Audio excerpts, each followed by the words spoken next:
19ရက်နေ့1 Friday Fight 129မှာမြန်မာဖိုက်တာ2ယောက်ရဲ့ပွဲပါဝင်လာပါတယ်ဗျ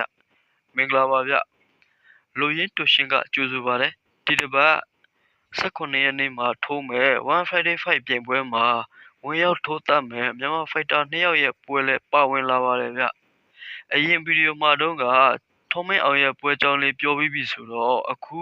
ဟာလင်းအောင်တို့မဟုတ်အောက်ချင်းလေးရဲ့ပွဲကြောင်းလေးကိုလူရင်းတူရှင်လေးပြောပြပေးခြင်းပါတယ်ဗျအောက်ချင်းလေးကိုတော့ကျွန်တော်တို့အားလုံးတည်ထားပြီးသားပါ1 Friday Fight ရဲ့ကလကာဖွင့်ပွဲမှာဂျူရန်အီရှီနဲ့ထိုးသားခဲ့တယ်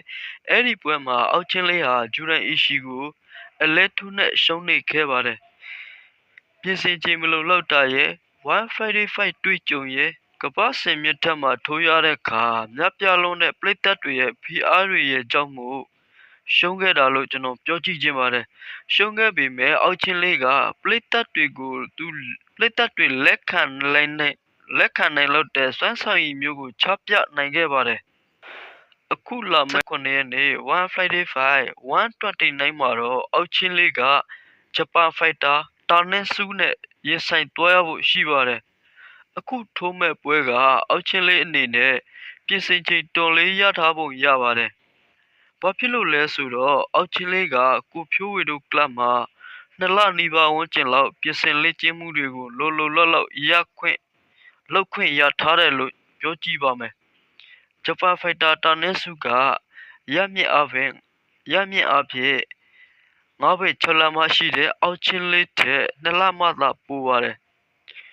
ဒီလောက်ရမြင့်2လမှကတော့မပြောပလို့ဘူးလို့မြင်မိပါတယ်တာနက်စုက1 Friday Fight မှာ9ပွဲထိုးထားတယ်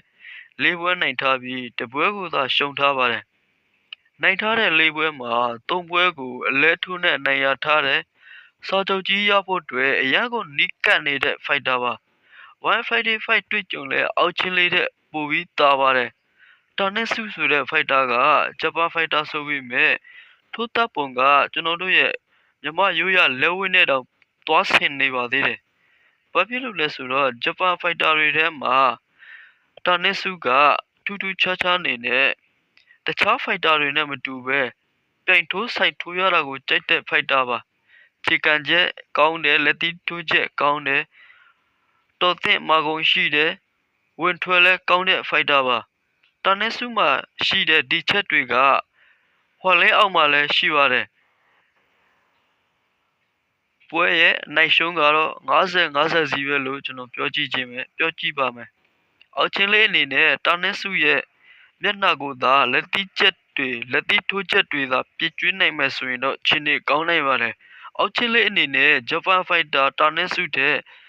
မာကုန်ပိုရှိမယ်လို့မြင်တဲ့အတွက်တာနက်စုသာဒီပွဲမှာကောင်းချင်းဆိုင်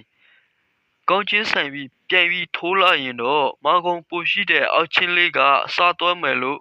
ကျွန်တော်မြင်ပါတယ်ဘလောက်ပဲတွေ့ကြုံတွေရှိနေပါစေမျက်နှာပေါ်ကသာလက်သီးချက်တွေထိမိမိနဲ့ပြစ်သွင်းနိုင်ရင်တော့ကြတာပါပဲ